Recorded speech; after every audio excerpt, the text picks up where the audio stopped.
अधिवेशन की मेजबानी का सौभाग्य छत्तीसगढ़ को प्राप्त हुआ है। माननीय श्री नितिन गडकरी जी को इस कार्यक्रम में अपने बीच पाकर हम लोगों की खुशी दोगुनी हो रही है। भारत के विकसित राज्यों में अपना स्थान बनाने की ललक के साथ छत्तीसगढ़ बहुत तेजी के साथ आगे बढ़ रहा है। भारत सरकार में माननीय श्री गडकरी जी जैसे ऊर्जावान, कल्पनाशील और रचनात्मक सोच वाले मंत्री की उपस्थिति से छत्तीसगढ़ की ऊर्जा और भी बढ़ गई है। माननीय गडकरी जी का सहयोग और प्रोत्साहन हम लोगों को निरंतर मिल रहा है। हाल ही में छत्तीसगढ़ के लिए उन्होंने 11,000 करोड़ रुपए की अत्यंत महत्वपूर्ण सड़क परियोजनाएं स्वीकृत की हैं। इसके लिए मैं हृदय से उन्हें धन्यवाद देता हूं। इस अधिवेशन में देश भर के आईआईटी, एनआईटी सहित उच्च प्रतिष्ठित इंजीनियरिंग संस्थानों के 5,000 से ज्यादा प्रतिनिधि उपस्थित हुए हैं।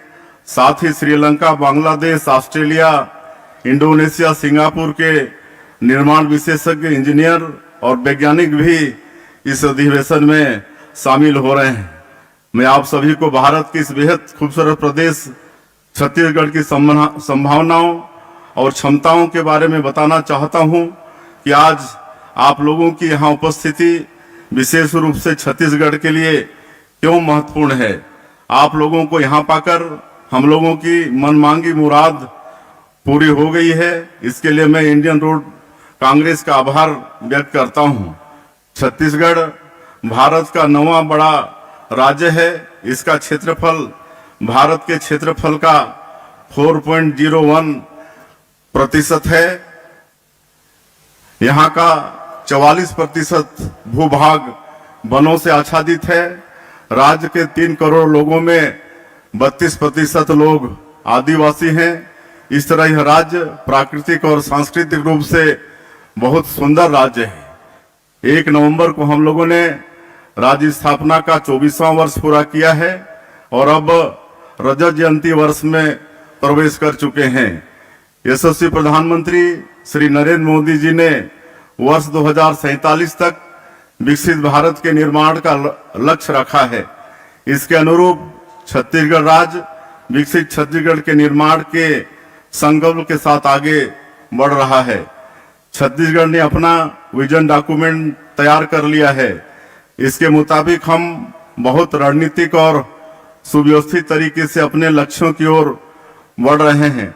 ऐसे समय में छत्तीसगढ़ में इस 83वें इंडियन रोड्स कांग्रेस के आयोजन से हम बहुत ज्यादा उत्साहित हैं।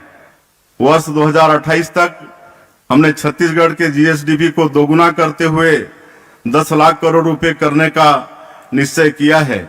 इन लक्ष्यों को हासिल करने के लिए हम राज्य में अधोसंरचनाओं का तेजी से विकास कर रहे हैं। इसके लिए विश्व स्तरीय आधुनिकतम तकनीकों को अपना रहे हैं और आगे भी इसके लिए लालायित हैं। छत्तीसगढ़ में मजबूत अर्थव्यवस्था के निर्माण के लिए सड़कें हमारी सबसे बड़ी ताकत होंगी। राज्य की भौगोलिक परिस्थितियों में परिवहन के अन्य संसाधनों की तुलना में सड़कों का विस्तार कहीं ज्यादा सुविधापूर्ण है। पिछले 10 वर्षों में छत्तीसगढ़ में राष्ट्रीय राजमार्गों का अच्छा विकास हुआ है। रायपुर विशाखापट्टनम इकोनॉमिक कॉरिडोर सहित अनेक महत्वपूर्ण परियोजनाएं तेजी से चल रही हैं, लेकिन ग्रामीण क्षेत्रों में सड़कों का विकास पिछले 5 वर्षों के दौरान अवरुद्ध सा हो गया था। हमारी सबसे बड़ी प्राथमिकता ग्रामीण क्षेत्रों में सड़कों का जाल बिछाने की है। हम प्रदेश के दुर्गम से दुर्गम क्षेत्रों को भी मुख्य मार्गों के साथ कनेक्ट करना चाहते हैं। इस विशाल भूभाग में हम इस चुनौतीपूर्ण काम को कम समय, कम लागत किंतु टिकाऊ और गुणवत्तापूर्ण तरीके से करना चाहते हैं। हमारी सोच केवल सड़क निर्माण की ही नहीं है, बल्कि अच्छी सड़कों के निर्माण भी है। हम सड़क निर्माण की ऐसी तकनीकों को अपनाने के लिए लालायित हैं जो ज्यादा पर्यावरण हितैषी हों। हमने हरित ऊर्जा को ज्यादा से ज्यादा अपनाने का संकल्प लिया है। हम यह जानने के लिए उत्सुक हैं कि सड़क निर्माण और सड़क सुरक्षा के क्षेत्र में हरित ऊर्जा का ज्यादा से ज्यादा प्रयोग किस तरह किया जा सकता है। राज्य के उद्योगों में उत्पन्न होने वाले अपशिष्ट और प्लास्टिक आदि शहरी कचरों का उपयोग सड़क निर्माण के लिए किस तरह किया जा सकता है, क्योंकि हमने भारत और दुनिया भर में चल रहे इसी तरह के सफल प्रयोगों के बारे में